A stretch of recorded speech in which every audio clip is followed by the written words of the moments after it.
አንሰ ውእቱ አልፋ ወኦ እኔ መጀመሪያውና መጨረሻው ነኝ አለው።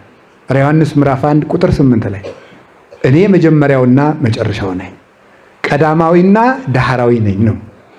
ለሁሉ መጀመሪያው እኔ ነኝ፣ ለእኔ መጀመሪያ ግን የለኝም። አምላክ ዘለዓለም ዘአልብከ ጥንት፣ ለሁሉ መጨረሻው እኔ ነኝ፣ ለእኔ መጨረሻ የለኝም። ወኢተ ፍጻሜት፣ ፍጻሜ የሌለኝ እኔ ነኝ ብሎ ነገር። አሁን ምን አለው ማለት ነው?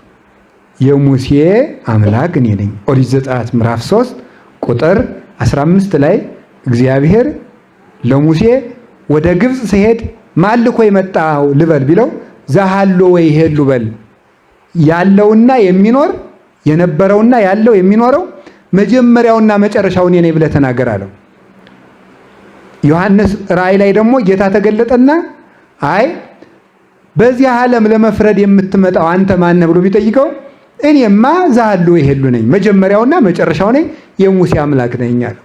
ስለዚህ ወደዚህ ዓለም ይፈርድ ዘንድ የሚመጣው እርሱ ታዲያ እኮ መጀመሪያውና መጨረሻው ሊፈርድ ይመጣል አለ ሲባል ደግሞ ያማ ሌላ አምላክ ነው እንዳይባል እለይ ወግእወ ይርኤዎ የወጉትም ያዩታል ብሎ በትክክል ያለውና የነበረው የሚባለው ያ የሞተው ክርስቶስ እንደሆነ ነገረው። ማለት የሞተው ክርስቶስ እድሜ የተቆጠረለት ክርስቶስ እሱ ዛሃሎ ወይ ሄሉ ነው።